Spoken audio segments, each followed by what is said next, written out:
নমস্কার সবাইকে, কেমন আছো তোমরা সবাই? তো আজকে আমি একটা খুব সাধারণ একটা রেসিপি নিয়ে আসছি তোমাদের সামনে। তো এই রেসিপিটা তোমরা সবাই জানো কম বেশি, তো যারা জানো না তারা এই ভিডিও দেখে রান্না করতে পারো, আর যারা জানো তারা তো খুবই ভালো। আর অনুরোধ থাকবে যে তোমরা ফুল ভিডিওটি দেখো আর ভালো ভালো লাইক কমেন্ট করো, তাহলে আমার দ্বিগুণ ইচ্ছে জাগে তোমাদেরকে রান্না করে দেখাতে। তো এই দেখো, আমি আজকে লাউ শাক নিয়েছি আর লাউ শাকটাকে সুন্দর করে বেছে নিয়েছি। আর লাউ শাকটা আজকে রান্না করব মসুর ডাল দিয়ে। আর এটা সবাই তোমরা জানো যে ডাল দিয়ে শাক রান্না করা যায়, শুধু শাক না, শাপলা, তারপর আরও বিভিন্ন ধরনের শাক রান্না করা যায়। তো আমি এখানে শাকটাকে বেছে নিয়েছি, ধুয়ে নিয়েছি, এবারে ডালটাকে আমি সিদ্ধ করে নিয়েছি। আর ডালটা রান্না করার আগে অবশ্যই যদি তোমরা 20 মিনিট বা 25 মিনিট ভিজিয়ে রাখো তাহলে দেখবে তাড়াতাড়ি রান্না হয়ে যাবে। তো আমি এই জন্য প্রায় 20 থেকে 25 মিনিট ভিজিয়ে রেখেছিলাম।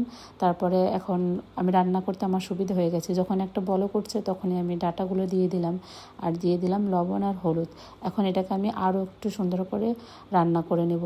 আর লাউ শাক আনলে পর দুইটা রেসিপি অলরেডি হয়ে যায়, একটা ভর্তা আর একটা শাক দিয়েও রান্না করা যাবে, রান্না করা যায়। তো দুইটা রেসিপি হয়ে যায়। তো এখানে আমি ভর্তা করার জন্য এখানে আরেকটা প্যান নিয়েছি। এখানে এখন আমি কড়াইতে তেল দিয়ে দেবো, আর কড়াইতে তেল দেওয়ার পরে দেবো কালো জিরা। আর কালো জিরা দিয়ে ভর্তা, যে কোনো ভর্তা মজা লাগে। আর এখানে 3 কোয়া রসুন আর 4টা মরিচ দিলাম।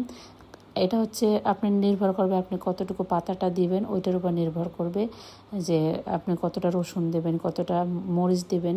তো মরিচটা হচ্ছে যার যারা পছন্দ মতো। তো আমি আস্তে করে মরিচ দিয়েছি, আর এখানে শাকেও মরিচ দিয়েছি। আর এই দেখো, আমার কিন্তু ডাল আর শাক ডাটাটা মোটামুটি সিদ্ধ হয়ে গেছে।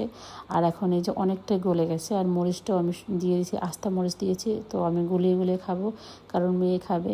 তো এখন হচ্ছে আমি দিয়ে দেব শাকটা। আর এটা রান্নাটা খুবই সহজ, খুবই সহজ, আর খেতে কিন্তু অসাধারণ লাগে এই রান্নাটা। তোমরা যারা জানো তারা বলতে পারো অনেকে যে এই রান্না তো কত খেয়েছি, এই রান্না আবার দেখানোর কী আছে? ভাই, দেখানোর কিছুই নেই। আমার ভালো লেগেছে, আমি রান্না করেছি, তোমাদের সাথে শেয়ার করেছি।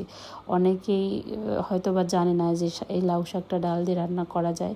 তো আমি এই রান্নাটা অনেক ছোটোবেলা থেকেই খাই, আমার মা খাওয়াইছে আমাদেরকে। তো এখানে আমাকে দেখলেন যে একটু জল সিদ্ধ করে নিয়েছি, কারণ কি আমার ডালে একটু কম হয়ে গেছে। আর এই ডালটা যখন আপনি শাকটা নামাবেন তখন আর একটু ঘন হয়ে যাবে। আর যদি জল অ্যাড করতে চান জলটাকে অবশ্যই ফুটিয়ে দিবেন। আর এখানে আমি ফোড়নে দেবো সামান্য কালো জিরা আর দেবো রসুন, এছাড়া আমার কিছুই দরকার নাই। আর কাঁচামরিচ তো অলরেডি দিয়ে দিয়েছি। আর এখানে আমি কাঁচা কয়েকটা কোয়ার আমি কুচি কুচি করে রেখেছিলাম, ওইটা আমি দিয়ে দেবো জাস্ট ঘ্রাণের জন্য, আর কিছুই না। আর এখানে তো ফোড়ন দিয়েই দিছি। তারপর ফোড়ন দিয়ে 2-3 মিনিট রান্না করার পরেই আমার রান্নাটা হয়ে গেছে, আর এত সুন্দর ঘ্রাণ বের হয়েছে। আর এই দেখো, আমি ভর্তাও করে নিয়েছি। আর এই ভর্তাটাও আমার মেয়ে খুব পছন্দ করেছে, আর আমি ওর জন্য আলাদা করে রেখেছিলাম।